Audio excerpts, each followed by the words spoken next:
A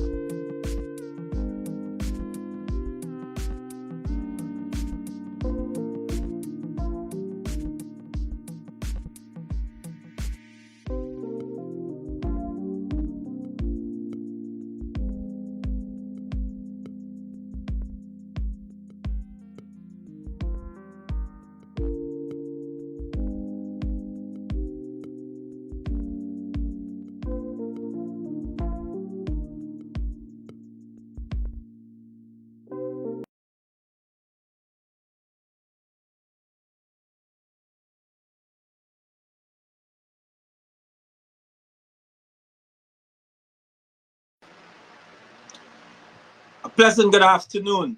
Poor people governor with the truth, the whole truth, and nothing but the truth. So help me God. I'm responsible for what I say, not what you interpret. Today we have the honor of having in studio with us the Honorable Nima Flue-Bess, Minister, Shadow Minister of Culture, Youth and Sports. MP, welcome. Afternoon to you and your viewers. It's a privilege to be here with you on this blessed Friday afternoon. Sparkling. I like your colors. You have a pretty smile on your face too. This afternoon we're gonna rock and roll. There's a number of issues and MP. I know you're hardworking. You're always on the ground, and there's so many stuff that is happening. Yesterday I witnessed a video that you were doing live in I think it was Peter's Hall, Yeah. where so many senior citizens they saw their livelihood. You use a pretty word. I want to say breakdown. You know, instead of the pretty word that you use, they literally break the homes of whether they were compensated or not. It was done in such a horrible manner, as I like to say. MP, can you walk us through what happened at Peter's Hall yesterday? Yes, I was at Peter's Hall yesterday morning. I got a call from residents, as you know, from the time the government said that they were going to have to remove 15 homes from Peter's Hall. I've been in contact and engaging and visiting with those families. So I'm well up to date with what is happening on the ground. I know that there are some of them that were taken to court by the government because the compensation offered by the government's evaluators was not fair. And I can tell you it wasn't fair from by just visiting the area. You imagine having a home, a two-story building, concrete structure, your yard well planted with fruit trees like stirapple, sapodillo, soursop, all those fruits you can think of. And also to have your cash crops, be it say, callaloo, your little pepper, celery, and all these things. That is what you will find in most of these senior citizen yard space. And so for the government to decide that, we're going to put the bridge there and not even give care, thought, or consideration for the value seniors place on things that they own. You know, growing up in an area all your life as a child, growing up with your siblings, starting your family, and doing it right there, the impact it can have on a person if you suddenly tell them that they have to remove without putting proper systems in place.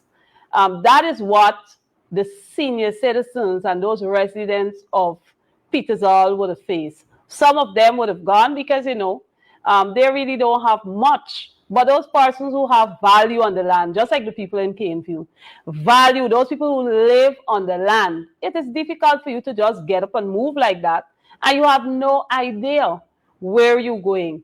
Surprisingly, yesterday, while those residents are there, they know that they have an ongoing matter in court. Some of them were given an award, which you will hear a bit later from themselves, that the minister turned up with his team, cut off people light, cut off people water, and start grading and move and breaking down stuff and telling those who present that they too will get their homes destroyed.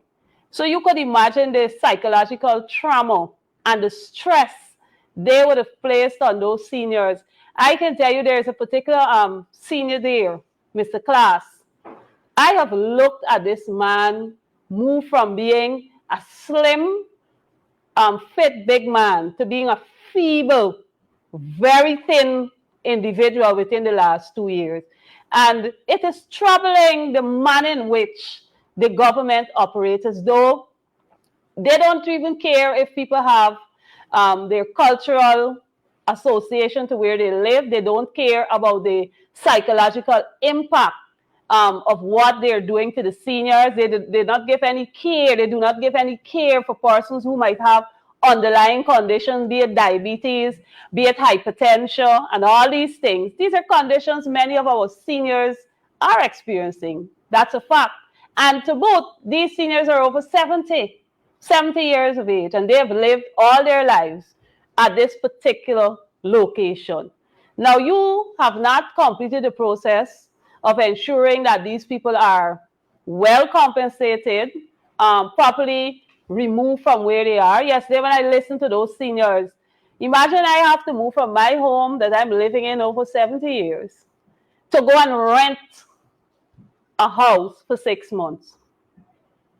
And the government has 2 years and more and couldn't come up with a proper and fair compensations for those residents to have them relocated in a timely manner and in a safe and comfortable space. What will happen in 6 months? Can they really say that in 6 months that they will actually have a new area to call my home and move out? If it took 2 years on the government and counting, 2 years and counting, they cannot come up with adequate compensation for these people. They have not put things in place to say exactly where these people will locate. You imagine at 70 and over, or 75, I have to go and find a carpenter to build a house. I mean, that is totally unfair. Totally unfair. And the actions of the government, it speaks volume to the uncaring nature of this PPPC administration. I looked at some of the comments made by some of their supporters. It tells me that these people don't even think. Because if you cannot see the impact, the psychological impact that your actions will have on the seniors at this stage, something is wrong. Something is definitely wrong. And I call on the nation, we have to stand up against this kind of practice, where apparently the only way of getting people to remove is by bullying them. And there's this barefaced bully. They're practicing bullyism at a national level by sending a grader to grade down the homes of those seniors. It really hurt me yesterday to once again witness such barbaric and wicked actions by the administration. Because I know, and you know, senior citizens place value on things. If you walk into a senior home, they will tell you, no, this wall, when I got this child, I did this. When I got my first salary, I bought this. So they have value. I am not seeing any care, any thought from the actions of the government to ensure that, these seniors are able to salvage things that they have great sense of value from their buildings, in their homes, to take with them. But rather, we want to grade down everything. Unacceptable. Totally unacceptable. Unacceptable indeed. MP, compensation. Were they compensated? I mean, there's no compensation for fruit trees. How can you replace a bearing tree? And what kind of compensation was given to those senior citizens? Well, so they look at monetary. They look at it from the monetary position. They value the property. They claim they have valued the trees and all that is there. But like you said, there is no value you could actually put on a bearing fruit tree. There's no value you can actually put on the produce these people have been reaping from their yard. For example, I know that Mr. Class, Ms. Vashti, and all these others would normally go into the yard every day and pick, be it their seasoning. If they feel like eating some callaloo today, they got their callaloo to cut. If they feel like eating some fresh okra from the tree, they can actually go in the yard and cut the okra and prepare the meal. You talk about fruits I can tell you, I used to look forward to visiting Petersall for the fruits that you would get from the tree. You guarantee you're gonna get a sapodillo. You could guarantee one soursop in season. You could get a soursop. Stir apple, you know stir apple how you get it in a nice juicy. You guarantee of getting fresh fruits when you visit that area, and to sit to see all of those bearing fruit trees crushed and mashed to nothing. I don't believe there's adequate compensation for that. I'm upset at the fact that the government and even all the social ministry and all these people that they have. If you have to destroy these people home, oh, remove them out of the area, ensure they're settled, and then send in your machine and do whatever you have to do. Why would you want to destroy these people's livelihood, the things that they've known all their lives, and have them witness that? Why would you want to do that? You know, the pain, the trauma that those people will go through, the many nights of horror to think that all their years of hard work and sacrifice is under a grader, is being bulldozed. I believe that is totally uncaring. I don't know if they don't have psychologists, if they don't have workers, healthcare workers who can advise them. That is not something good they're doing. You're dealing with senior citizens. You're dealing with people who would have lived and sacrificed on that particular area, and you're traumatizing them from doing that. Even though they agreed to move, let the people remove. As Ms. Vashi said, all they're asking for time. You gave me money on the 28th of October and want me to move up by the 5th of November. It can't happen. Indeed, it can happen. So there's no compensation that can cover the damage that was done to the seniors. As well, I would assume there's no medical assistance that um, that can assist them with the drama that they're going through. MP, recently you did a live, and I noticed Cheryl Duncan. We have extracted a video from Cheryl Duncan, and I will ask if we can play that video so our viewers could get an understanding of what really is going on, and they can hear from the source themselves. If we can get that video, and then we'll come back with our. You know, from every long we've been very advantaged, and like what's failing me right now to tell you what the government is doing with you. The government that say that he loves people, that he loves the citizen, and that is one Guyana. It's a caring Guyana. Caring government and care for everybody. Miss I Vashi, let's start at where this relocation, the compulsory acquisition of these lands are concerned. And let's talk about your property in particular. Where are you on that with the government? Well, we were in the court since I think it's either May or June. We were in court, and then the government lawyer, called for settlement, which I agree because I'm being stressed out here. It's not favorable, but I accept just to move on. But there's a lot of injustice still is going on because they make agreement on the 11th to settle with us. And 11th of the what? 11th of September? October, October. the 11th of October, we were to settle then. And they failed to the agreement on the settlement until the 28th. And that settlement on the 11th, they had given us the 30th of September, October to remove, sorry, on October to remove. But they were given, the money was given on the settlement came on the 28th of October. No, 28th of October. How could we remove on the 30th? Just 2 days or 3 days apart? You had to get money to pay if you're going and rent a place. Look, I had seek a place already because I hadn't money to pay down for the place. The man take back the place. Nobody keeping a house for you. The man take back the place, and I have to get the money before it's now. I acquire somewhere and decide to move out this weekend. And they come and they cut the light yesterday. Jill was in the area. I wasn't here. I got a phone call from them personally. One named Washington. And I called her several times because the Chinese they came in my yard, dig a big trench behind there. Them and if you got children, my grandchildren, they could drown. They belong on the fruit trees and nobody never come. The president never ever come in Petersall to find out what is going on with these people, how they're feeling. Never ever. He's skipping Petersall and he's going to all them rest of places. Mama guys in. Unbelievable. I want to shout out Credible Source for providing us with this credible information.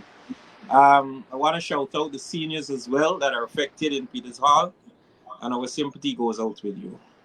At this time, it's touching, and what is really happening to our seniors, the persons that have paved the way for us. With this uncaring government MP, I don't know, how do you respond to? I know you were on the ground and you were seeing this firsthand, and you were listening to persons that is pouring out their heart to you, and this is beyond a case where compensation. This is medical. These seniors would need some kind of assistance. Yeah, this is damaging. This is real damaging. After 60 years, 50 years living, dwelling in an environment, and then it's all taken away from you, and you're being compensated at a minimum cost, and then you're asked to even move within 5 days, which is more harassment and fatiguing. How do we as a nation really and truly, when they use the term one Guyana and they're talking about this mantra of this one Guyana, I call it the syndromes of the PDP. How do the persons, those seniors, fit into this one Guyana? How can we cope as a nation? You know, cope, I think we passed coping stage. People got to act. People got to come out. People got to speak up about these atrocities, human rights violation that the government of Guyana is repeatedly involved in. They don't care about the seniors. In their minds, they probably think when we finish harassing, they can go on and you don't got to pay the money. And they gone scotch free. But it can't happen. We have to stand up and speak out for these seniors. I tell you, this thing disturbed me all day yesterday. After I passed and I saw what was happening yesterday morning, I can tell you I'm very upset. I prayed for the seniors as I always do because I have seen within the last 2 years, all these seniors have been dealing with them. You can see literally how they have aged rapidly within the last 2 years. It's not easy to live in a house, people driving big truck, tractor, grader, whatever, everything shaking in your home. And the government, again, still does not see it fit to stop and ensure that these seniors are protected. I want to know what is the purpose of Ministry of Human and Social Development. What really is the purpose? Because you have seniors here. We just celebrate Month of the Elderly. Ask them if anybody carry anything to those seniors who were affected. Sit and talk with them. Let them understand that, listen, we have to remove you, but we'll ensure that you're settled. How can it be fair for me to leave my home that I've occupied for over 70 years, over 50 years, to go move into a rent house? And again, there is no guarantee based on the action seen thus far by this government that in the 6 months they will rent, that they will ensure those people have some way to call home again. There's no guarantee. Because if it took 2 years and more, you still couldn't compensate them properly. You still couldn't allocate an area where they already have housing. I was wondering, why is it that it didn't take these people to one of these upscale environments with the building they have the high income area? Because if I have fruit trees and so forth, I should be treated with that respect. And give them a home that is already built, constructed, ensure the yard is fenced, ensure that they can set up back. You got Ministry of Agriculture and all these people. They should have taken responsibility to ensure that, what? Let us go and set up, if it's a garden patch for these people, ensure that the plants are set and laid and so forth. So when you're moving these people, you move them into a place of comfort. At least they could still watch outside and see, I got some fruit trees. I can reap some cash crop. I can still feel a little comfortable. But to move, come on, to move the seniors from their homes and telling them to go and rent. And you hear Miss Vashti explain herself. Sorry, the other part of the video where the health worker wasn't played, that was saying she works with the Ministry of Health doing remedial teaching. And she got to contend with her home being bulldozed, being bullied out of her home. No care, no thought, no support. And mind you, this is the exact same actions taken on the people at Caneview, where you had the 20 children. Ask them how much psychosocial support was given to those children. They carry some, one day somebody visit and that's it. There's no follow-up. There's no engagement with these children. I see those children are still traumatized. Some of those children don't even want to see police officer. From the time they see somebody look like a police, they run. The same thing, the same effects for the children at Hillfoot. Hillfoot had 47 children that were affected in that graded down. Ask them what they did. The ministry went, said they're going to give them land. The people had to still find money to go and pay for the land that they're allocated. When you talk with the people, they can't even go on the land yet because now they got to save money to build. But they're already graded down. No psychosocial support. Again, the same thing for the people at Sarah Joanna. Sarah Joanna, look at what they did. Grade down those people on the time. They like to shout private matter, you know. But it is matter where the state is supervising these breaking down. And therefore, if they're doing that, then they should ensure that all systems are in place to support those families. Sarah Joanna have a whole lot of children. And I keep telling people with Sarah Joanna, right now it's on the brink of having 120 children made homeless. If these people are not allocated lands, an area where they can move with their children and set them up. We have children living at Sarah Joanna in Tarpaulin with their mother, single mothers. You imagine being a single mother with 4 girl children and y'all living to the mercies, nothing to protect you around Tarpaulin. That is the reality on the ground, but there is no support in place to help these people. And those children are really traumatized from just seeing someone looking like a police. Since they look like they got on a police clothes, the children just run. So you imagine you have seniors being affected, nothing is being done, no care in the world. We have a whole lot of children being affected, no care in the world. Nothing is being done. Guyanese have to come out, Guyanese have to speak out, Guyanese have to stand up. You got somebody come to your area to destroy the home. So people, everybody should come out because it is unfair. I find it to be totally unfair and uncalled for you to break down these people's homes in their presence. Come on, they're seniors. Remove them, ensure they're safe, ensure they're comfortable, and then you go in and do what you gotta do. But don't do it in front of them, man. It's total trauma. We shouldn't be accepting that. They ain't got no coping mechanism for that, you know. That's violation of human rights. And people will have to act accordingly. We deal with a piggish government, you got to react in a piggish manner to them too. Because you're not thinking about the needs of the people. A piggish government indeed. There's so much of demolition that is going on. You highlighted most of them, one in your community as well. How are the persons in Muka Arcadia that were affected? I don't want to forget those persons at all. How are they coping? They're not coping too well, you know. They're still living. Were they ever compensated? The matter is in the court. We're still awaiting court justice. Those people are still living at people's home. Those people are still trying to put the pieces together. There are days that they're very stressed out, but you know, you got to keep talking to them. And I tell you, I communicate with these people all the time. I ensure those persons are able to call me at any time if they're experiencing a down day, a stressful moment, you know, to see what is happening to them.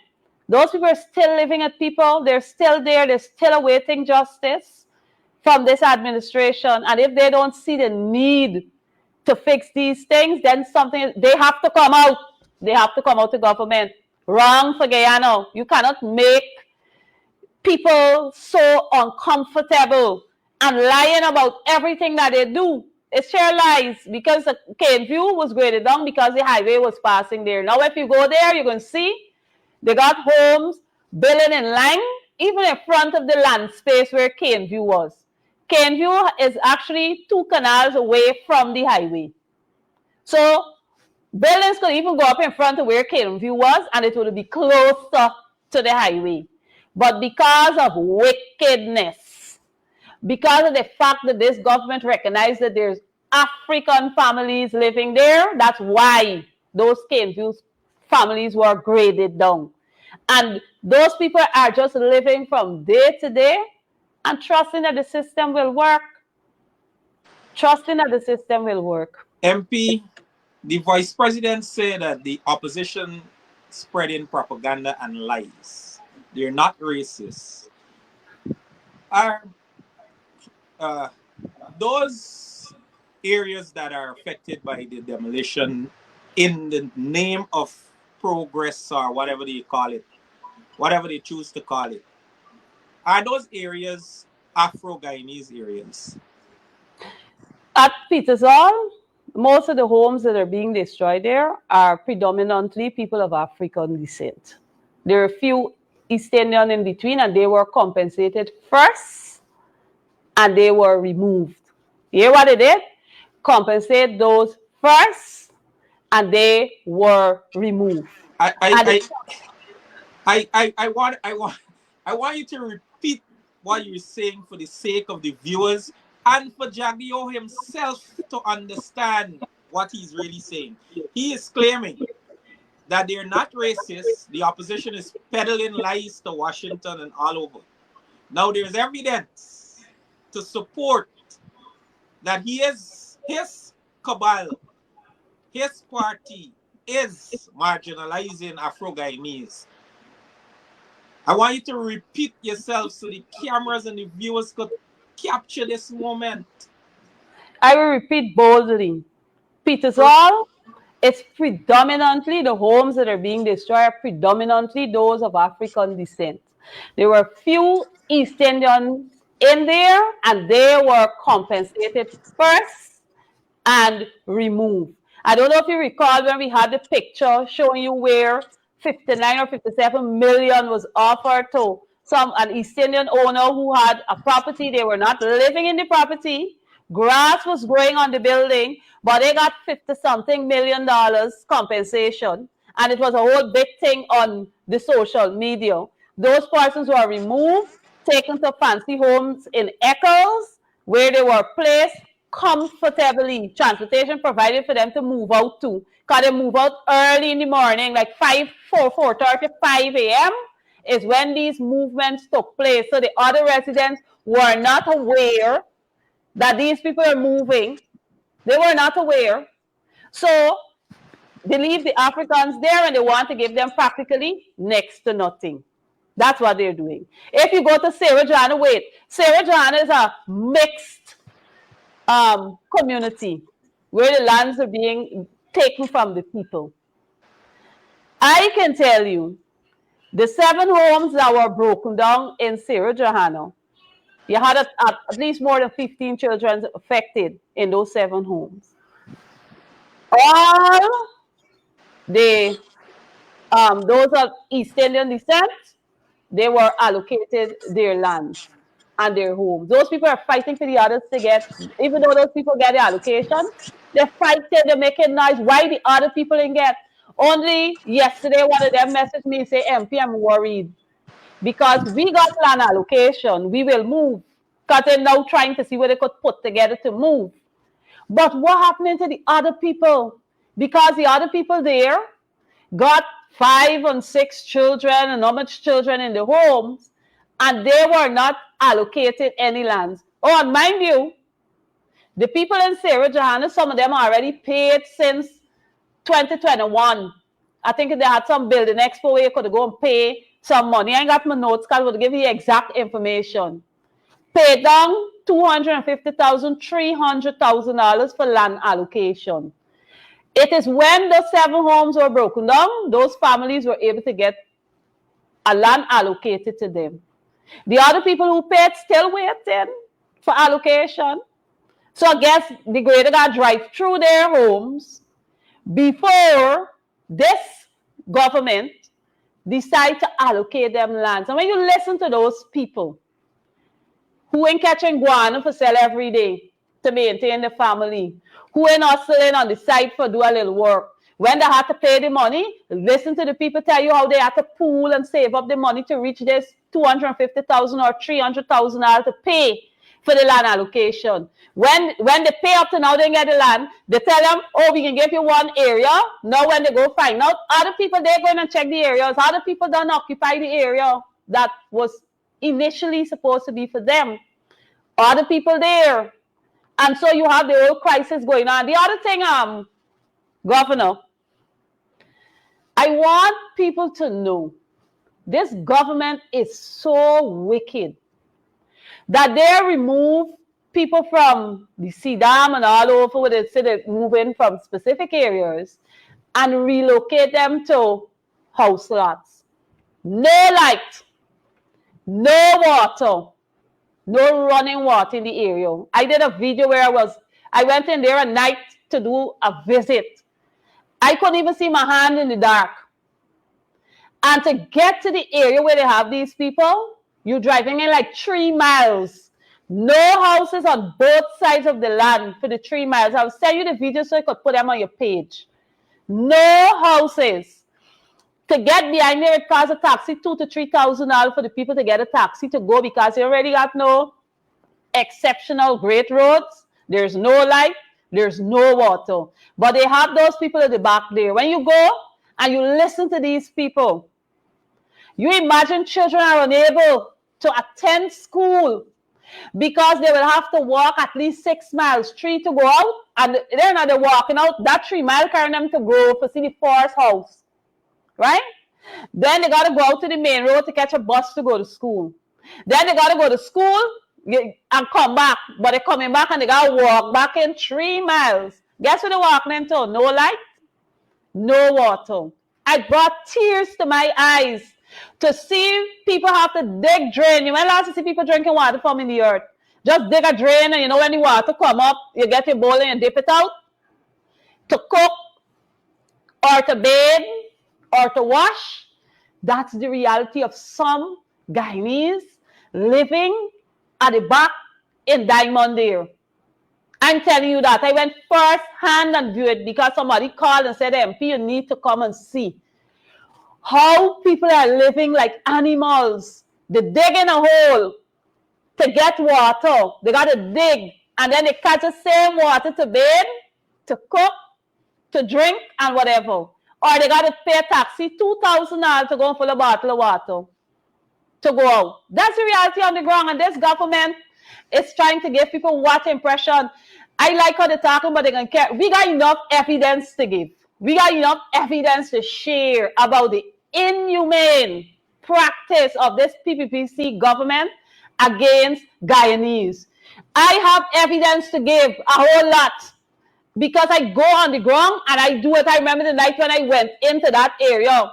The driver that took me tell me straight up, listen to me, lady, don't carry me in these places again because he's more frightened than me. How the place is so dark. But I had to go to see what is it that Guyanese are going through. They will remove people and just relocate them. And you know one of the things, one individual told me in that area, they said they had a man giving water, you know. So people used to go and full water and stuff like that. The guy where people went and sealed the main. That's the reality on the ground. That's the reality. Unbelievable. I want the vice president and persons in the diaspora, Canada and the diaspora. I want you to understand, my viewers, that we can't make it up. This is not make up story. This is not story by the wayside. This is evidence. The MP is on the ground. So when Mr. Jaglio, the vice president, go in and run and cry to his newfound friend in the White House, he must explain to them and let them know what's the real reality on the ground. Don't carry a fairy tale story about the friends, family, and favorites. You have to be fair when you're running and cry to the US President-elect Donald Trump, your newfound friend. MP, there's so much is happening here, there, and everywhere. Um, it seems as though if we stick on this, it will take up the whole hour. And Because I more. notice, comrade, um, Ruben is her name. There was some shop that was being, the lady was with her child too, and oh, it's not, it's just not. Collagen at Pardon? Collagen on the East Coast. Collagen on the East Coast. Correct is right. I was following that, and it's distasteful. But let's move on. Let's catch a breath and move on. We're speaking with MP Nima Flue-Bess, Shadow Minister of Sports, Youth, and Culture, if it's still that, if it's that It's is for called. MP, in sports, how is our youth? What is happening in sports? What's happening in your ministry? Give us a quick walkthrough, a detailed walkthrough of what is happening in your ministry and how you're dealing with Charles Lil Boy Ramson. that would take a whole show too, and more. So I'll try to put it in A nutshell. a kind of a nutshell. I think it could fit in a nutshell, but I can try. The Ministry of Youth, Sports, and Culture. Um, Words I can use, very interesting, very distasteful, a lot of disrespect, a lot of tales from the crypts. I think that will bring out some of the things that I want to highlight. In the budget this year, the Ministry of Youth, Sports, and Culture Ministry had allocated over $1 billion. Most of which was going to be spent on buildings and furniture and the different programs that they had listed. I will share with you, I can give you so you could put on your page. I've been following the projects that were listed for 2024 and what really is happening. And there isn't much to report there, I can tell you that. And when we talk about culture, we see what's happening. When we had emancipation, we see how the government tried to dominate and sit down on the celebrations of the Africans. We just observed Indigenous Peoples Month celebration. We see that they kept their distance and allowed them to celebrate how they ought to. We see all the other celebrations that takes place. The other ethnic group are allowed to celebrate without any interference on their program. So there again, we can highlight a point where they're talking about they're not racist, but their actions speaks differently. When we come to support of our artists in the industry, during the budget presentation, the minister said there was going to be a music studio established for the musicians, and he said, I have those recordings because I can bring them at the right time to remind people that there was a music studio in Georgetown at the Ministry of Labor building on Brigham, where the instrument locked up in a room, according to what I understand. It's not you being used, but this studio that they were supposed to build is supposed to be built in Port Morant. So I'm supposed to be there shortly to examine this studio, this state-of-the-art studio that was budgeted for in the 2024 budget. And there were supposed to be some establishments of special parks and all these things. Monies were passed. So I will go check on some of these projects and get some pictures and videos and so forth to highlight and to show this nation that monies are allocated, but you don't see any work for it. When we talk about culture, I must bring this in. You know, we have a lot of heritage sites in Guyana. And I always recall the most embarrassing experience where I visited up the river where we were doing this parliamentary outreach with Caribbean parliamentarians and so forth, the CPU. And while we were walking, one of the individuals said, how are you supposed to read this information?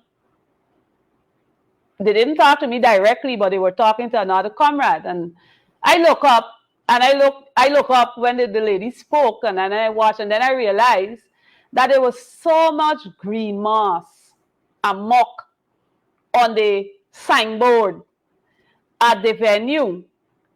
It's no wonder that question was asked.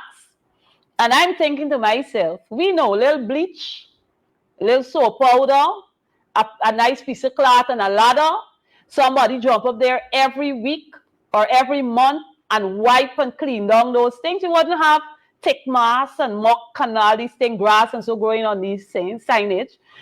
It will be cleaned. So we got money allocated, but we ain't seeing value for the money because these signboards, labels, all these things, they're part of our cultural heritage. You have these heritage sites for people to visit, not for people to just turn up and walk through. They want to read. There are people who are going there who can read, who can spell for themselves, so they would want to see. You don't see that. So I don't know where the money is going. What are we really doing to preserve and to protect our heritage? What monies are really being given to our artists who do their drawings and paintings and their craft work? It's everything is being marginalized and things happening, in a haphazard way. How much money is actually being spent at the Borough School of Arts to ensure that our students are able to get adequate materials to do their work? What's happening at the dance school? I know the dance program was always a vibrant program. You all recognize now when the welcome home party or anything they have is the same set of items, the same set of people we seeing. It means therefore that these areas are not being used. Opportunities are not provided. I spoke in the parliament at length on the programs that were cancelled under the PPPC government, all them dance programs. The elderly used to get a free dance show in Christmas at the culture center. That stopped since the PPPC government go in. The children used to have dance show because once you're doing theater arts and drama for CSEC, these children are to put on shows. And it used to be done at the cultural center where you can go, sit and enjoy. That's not happening now. All of that stopped. So our culture, what is really happening there? There's nothing much happening to preserve, to protect, to enhance, to promote our culture, but rather we see differently. When it comes to sports, we see all the hype, the vibes, everything. When it comes to cricket, they give out free tickets for cricket when they don't have enough people to fill up the stadium. But when you go to the venues, it's a different story. Toilet ain't working, influshable. The urinals, they're broken. But we got money allocated in the budget. So ministry, the National Sports Commission is supposed to ensure that these places are well kept, up to date. You're entertaining foreigners. Is it only the VIP section that we spend monies on to look important? No. We're supposed to maintain, our athletes supposed to enjoy all the nice things. Our Guyanese, our spectators, our patrons, when they go to event, they ought to enjoy the same services like the VIP, nice clean toilet, nice sitting accommodation. We're not seeing that. You go to the stadium, Lenora Stadium, still embarrassed again. I can speak of so many embarrassing moments because I travel a lot when it comes to sports. I'm very, very much involved in sports. You go to the stadium the last time, the big international competition, and the muck on the thing thick, this high covering your boots. They couldn't take a power wash and wash down the stadium, ensure it is clean, ensure things happen. We see a bias when it comes to sports because you're not seeing the interest in the same in the other sports. We had only the other day the powerlifting competition from the Caribbean held at the Cultural Center. That was not promoted. Why is it that free tickets and invitations weren't given to students across this country or persons who are into powerlifting, who like the weightlifting activity? Why is it they weren't given free tickets? Why is it that more Guyanese were not invited to take part in these events? We just had a cycling championship last weekend on the for the Heroes Highway that caused a whole lot of things in terms of people arguing. We see a bias again. These competitions come into the country. You know how long I saw the post? The post is up and out. But you don't put out no notice. You don't encouraging the guy needs to come out, support. But the only thing you find in encouragement for is cricket. So these are some of the things that we are dealing with. I know in the national budget, there were monies allocated for ground enhancement program. I've been traveling this country and taking out pictures of these ground with a set of weed in and left. Chop, you know the famous term lap and chop. There's a lot of grounds getting lap, chop, and next go back a couple morning, all the grass up. Nothing is happening. There's a lot of unused grounds in some of the communities with it trying to keep up to date. People don't go to them grounds. People don't feel safe because you don't have no proper lighting in the area that if you want to go and exercise in the night, like you want to go and walk, you want to go and jog at the ground, there's no lighting in the area. Providence got a ground, just a white, they're just there. When the gate open, them cows is going to eat. And that's about it. You pass at Echoes, they got nice stand and so forth, nothing. Somebody's asking about athletics for sports where you don't know. They don't change and now they're going to April, where in the middle of CXC and where people prepare for exams. So that's a whole other story again. So we as a nation, when it comes to Ministry, Youth, Sports and Culture, like I said, tales from the crypts. There's a lot that is going on and we've been embarrassed on several occasions with these competitions that are being held. One of the things I want to bring up before I close this nutshell on Ministry, Youth, Sports and Culture, our athletes went to Crifty Games. I wonder why the Ministry of Youth, Sports and Culture, they don't post nothing direct, you know. They post through newsroom, I think it is. They've shared the article. They share when the athletes competing, when the athletes on the thing and so forth. So what happened to the accommodation? Why we didn't see pictures to show us, hey, our athletes were well cared for. They had, you know, nice place to sleep and they were comfortable. They had good meals to eat. I can tell you, you know why they didn't post it? Because they got nothing to share. I'm waiting. I've been looking. I follow the page, Ministry of Youth, Sports and Culture page. Most time they put up ads that they got vacancy a different place. They put up the minister when he's ready to go and take out his photos, you know, and pose up and make his videos and look royally important. But the people who are the driving force behind the Ministry of Youth, Sports and Culture, that's our youths, our athletes. We're not seeing that. I follow all the pages of our Caribbean neighbors to see how they use their Ministry of Youth, Sports and Culture page. Those people promote every possible thing. If they got a little football meet in a community, they got a little cricket game, whatever, a little dance competition, you see them put it out, but our page is not being used for that. And that's the platform for it. When it comes to youth, man, all the money that they got here for youth, most of it is supposed to be spent on buildings.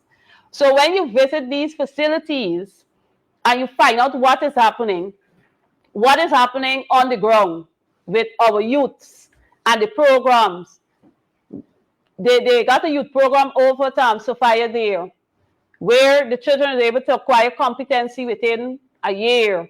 That was changed to 6 months and 4 months. This wild up thing, you know?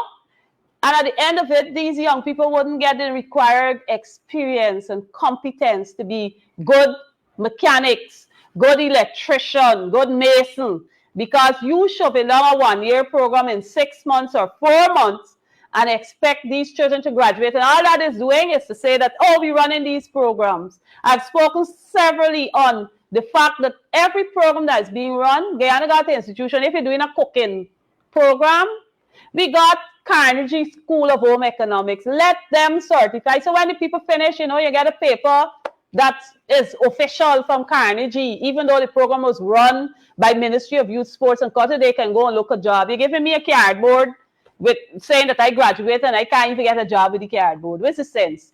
We need to do more for our young people. We need to do more for our athletes in this nation. All them tracks that incomplete for years.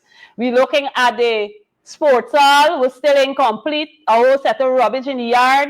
We're looking at the gymnasium, that is the parking lot for all them old trucks for Ramson. Them got parked up in the yard.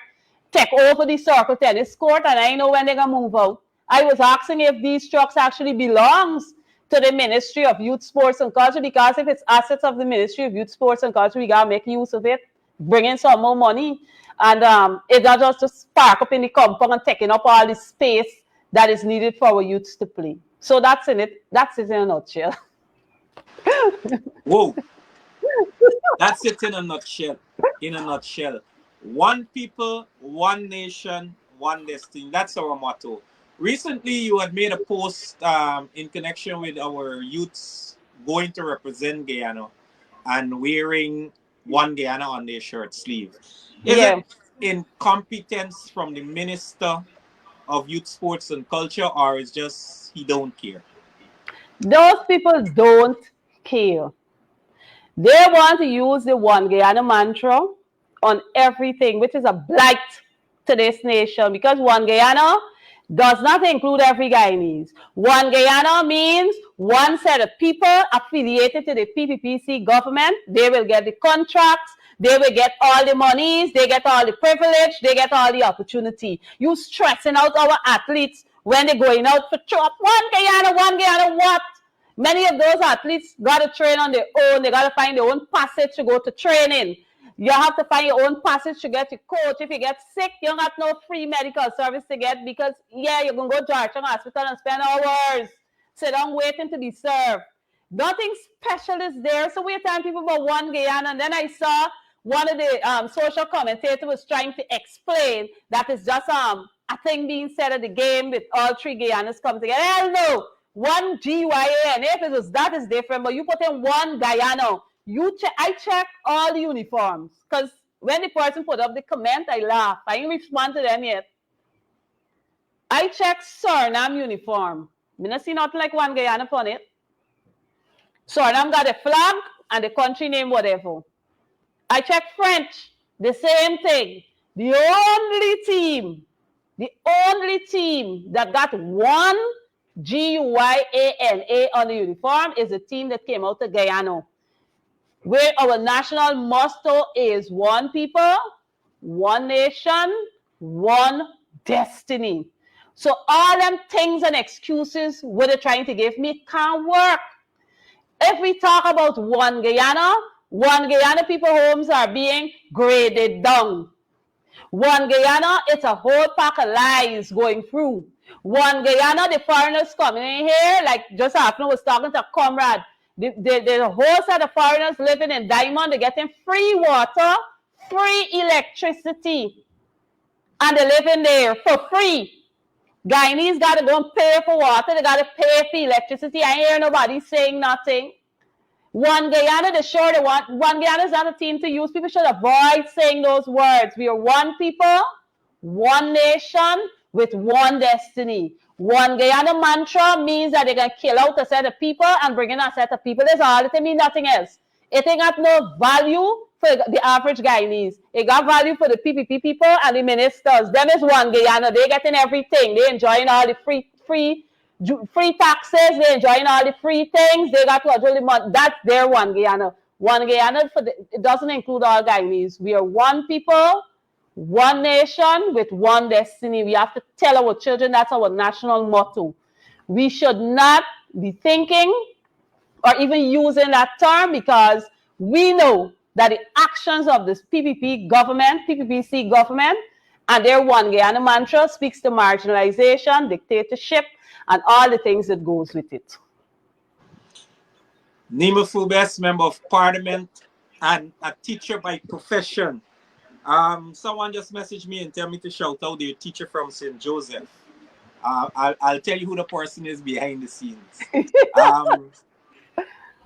MP, before we close the curtains, I recently noticed a joint statement from the opposition, and there were protests outside of GCOM that was intensified on Tuesday.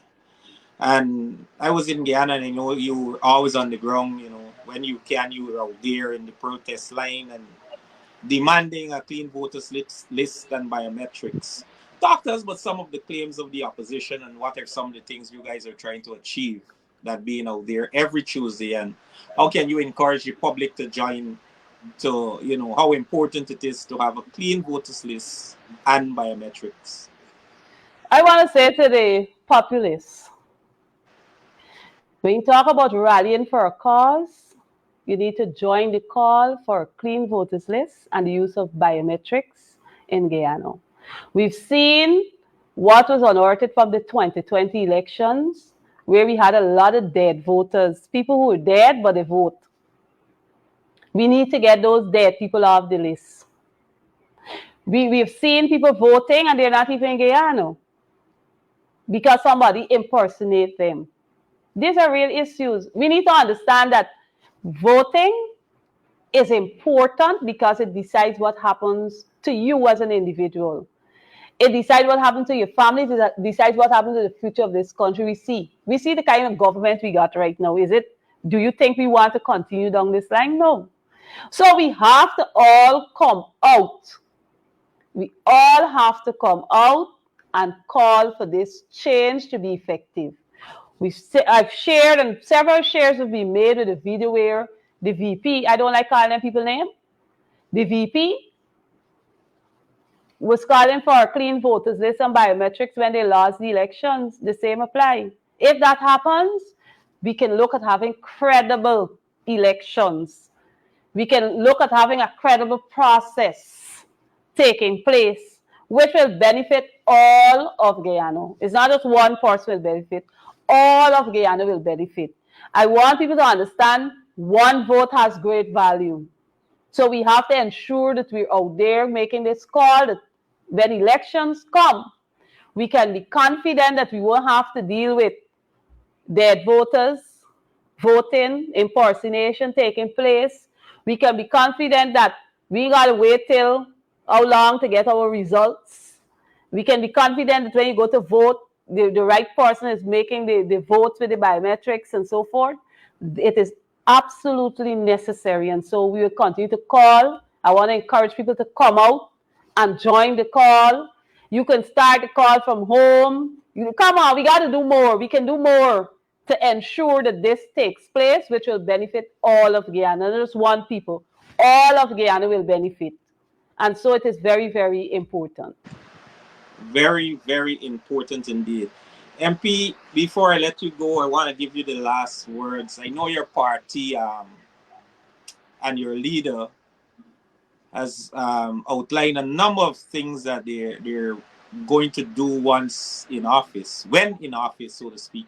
The People Center Development Program, a list of the oil strategies and that kind of stuff. MP, before you go, I want to give you the last words and your encouragement to persons as well as getting